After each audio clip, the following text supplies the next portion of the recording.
माई हो के बेटा के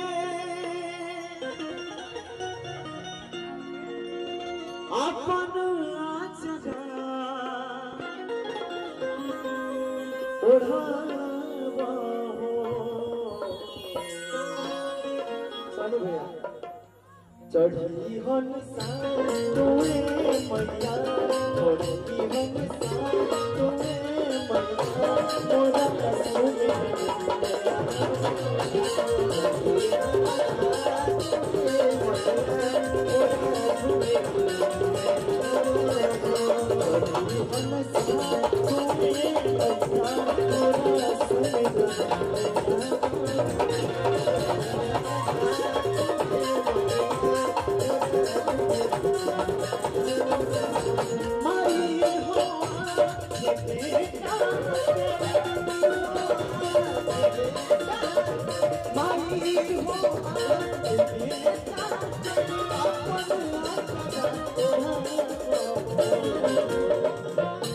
चढ़ी हमेशा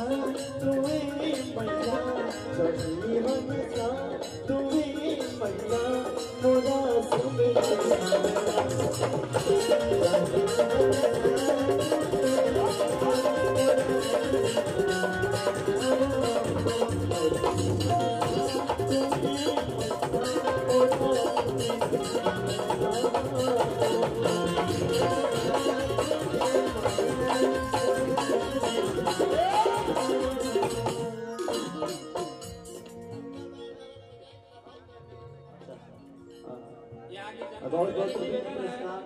कृपया मंच पे ना आए।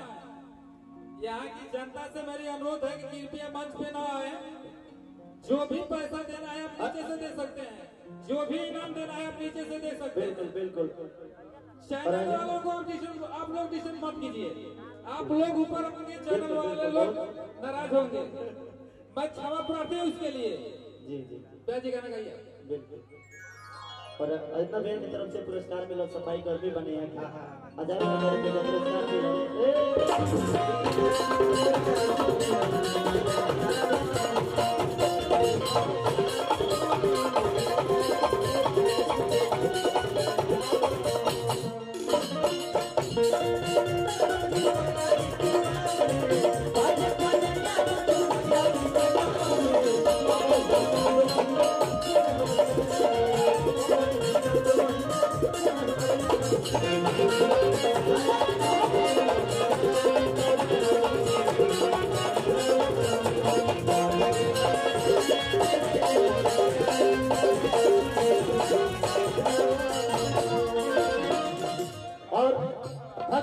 आजकल भोजपुरी में एगो नया कोड चलता है जेपी भैया,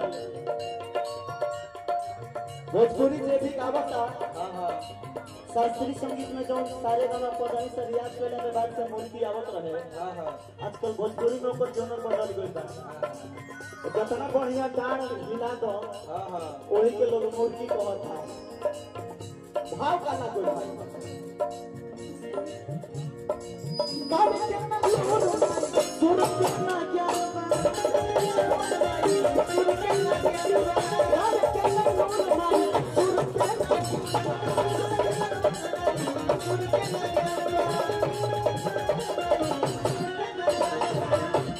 आज वहिया बता दो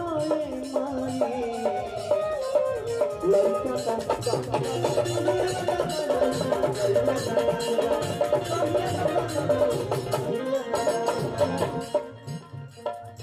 मुर्गी के भाव अलग अलग के भाव डीटू बुलेट आजकल ऑफिशियल पे आगे बढ़ और अपने के बीच में प्रशांत भाई उपस्थित पड़े। बहुत बहुत स्वागत मनेर के धरती से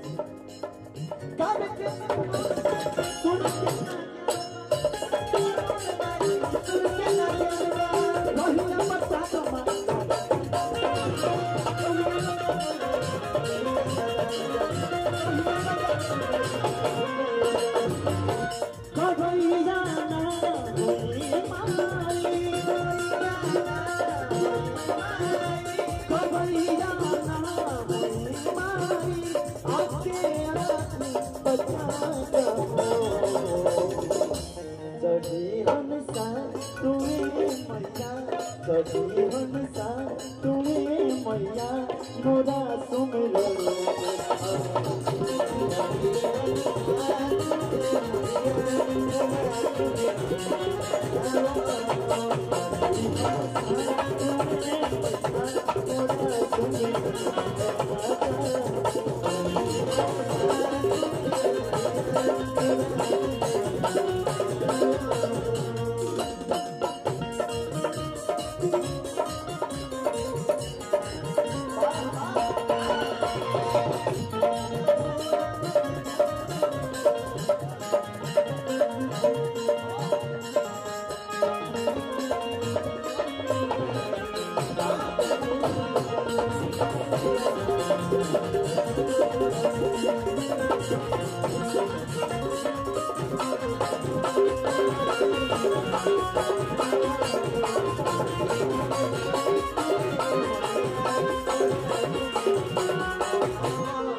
और बहुत लास्ट में बहुत का बात ये भी भैया कालिदास छोड़ी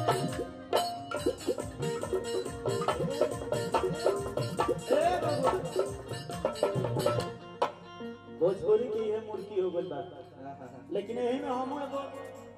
एगो मुर्गी लॉन्च करेंगे जब गोलू भैया के गोलू राजा गायक के हम देखा नहीं कि मंच पर जब भी आवस तो तुम नचनिया रहस तू कहस कि जौन हम मुर्गी मार देता नहीं ये मुर्गी मार के देखबो लोग ते बारे के पूरा पेमेंट तो हम लोग के दे दे आ मुर्गी मारस का घुरियोट के हिंगने को के हई उठा दे हम कोने की गा मार्केट में तो हिट चलता मुर्गी लेके अपन पूरा मुर्गी हिट चलती है इनका के ई मुर्गी देखल रहे गोलू राजा के तन हाथ उठा के बताओ लो अकेले देखल रहो ना अच्छा तुम देखल रहो तो तारा तो मन के देखाई के चाहे मुर्गी देखेला जे उहे में अच्छा कलाकार होला तो हमहू एगो मुर्गी बनाओ निकालने के ना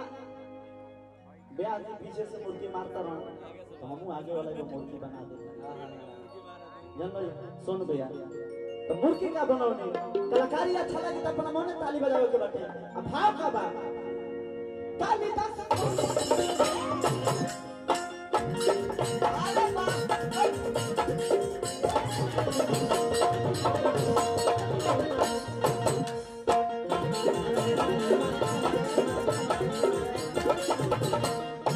आगे वाला मुर्गी ठीक रहल हां ठीक रहल तो ताली बजाओ लो कालिदास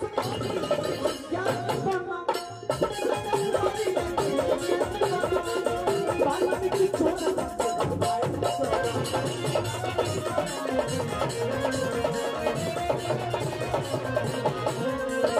आंसू के मासूमी हो आंसू के मासूमी हो आपके आंख बचाता बहुत बहुत प्राप्त करता है आपके यहाँ के नाम हरिंदर वर्मा अजमेरा धरती पे यहाँ के घर बा यहाँ के फौजी में माने यहाँ के तरफ से हजारों हजार रुपए का पुरस्कार मिला यहाँ के लड़के के शादी में 11 तारीख के सिंहासन होटल में हमारा प्रोग्राम बा 11 मार्च के बजे पहले लिखे के नाना हुआ ये वजह से लिखा है बोलता लेकिन भाव हुए बात दुनिया में फौजी के पावर इतना होला वो चाहे तो देश के विकास करा सकेला चाहे तो देश के ग्राफ गिरा सकेला फौजी में इतना पावर होला वो लोग देश पर सेवा करता है लोग तो हमनियों के अपना आप के अपना म्यूजिक भैया हमनियों के अपना आप के एगो फौजी माने नहीं जाता ऐसे कि लोगों के मनोरंजन कोई भी एगो बड़ कला हो सकता है हमनियों के एगो फौजी है जा आई फौजी के रूप में भाव देखो कालिदास छोड़ी क्या कालिदास छोड़ी क्या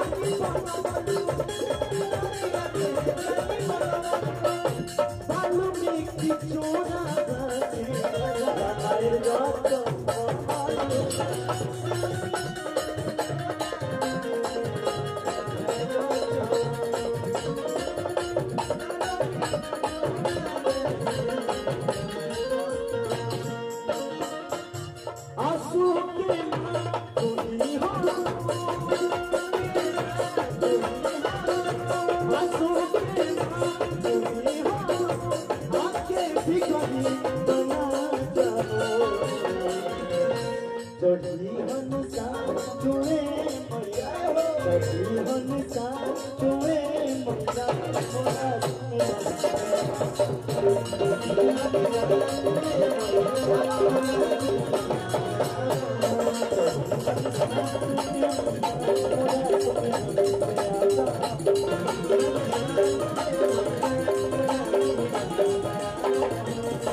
ढोलकिया वाला